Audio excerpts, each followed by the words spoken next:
Looking over Seattle now, tomorrow Pacific Science Center, the Columbia Tower, the Convention Center, and more will be lit up teal for World Fragile X Day. It's an effort to highlight families impacted by Fragile X syndrome and the push to find treatments and a cure for the disease. More than 100,000 Americans live with Fragile X syndrome. Earlier this month, Governor Bob Ferguson signed the proclamation for Washington to recognize the day.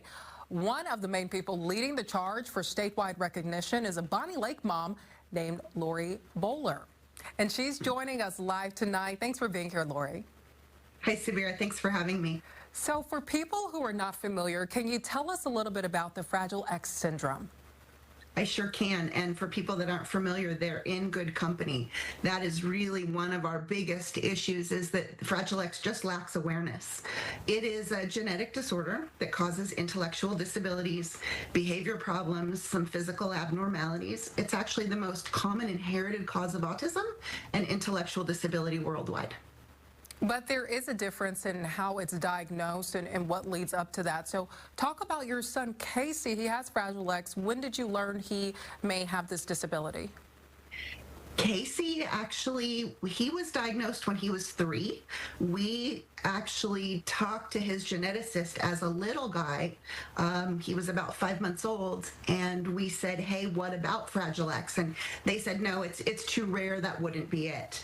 And so he wasn't actually tested until he was about 3. And it was his ENT who said, you know what, it's a simple blood draw, let's do it. And it came back, it was Fragile X. It does run in my family, so he is not the first of my family members to have Fragile X. He is the first diagnosed, because my cousin who has Fragile X is much older, and so the test wasn't around when he was younger and tested. Wow. Talk about advocating for yourself like that. It can be so scary when you're talking to health professionals and people in that community to question their theories, their opinions, and their diagnosis, but you did. What's your advice to other families? Oh boy. My advice to other families is just, be relentless, be tenacious, don't let it go, because there are people that you will meet every day, whether it's in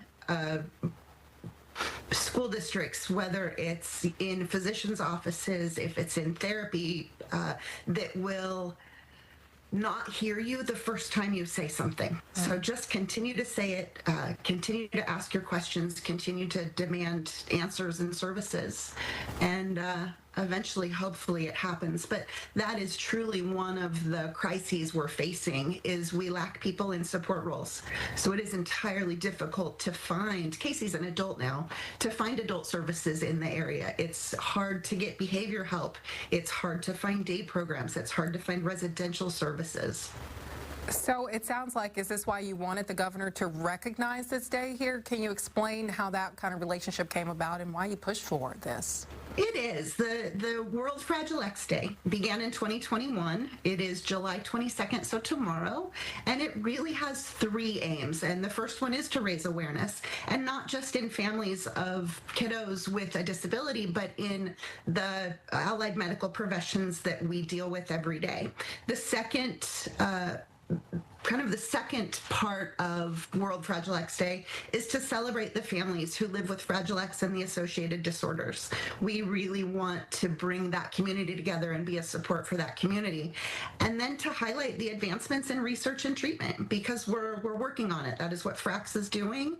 They've funded over $35 million in research so far, and we're getting closer to a cure. Thank you so much for your time, Lori. We're wishing you the very best, and we hope more people learn about this, and thank you for all your advocacy.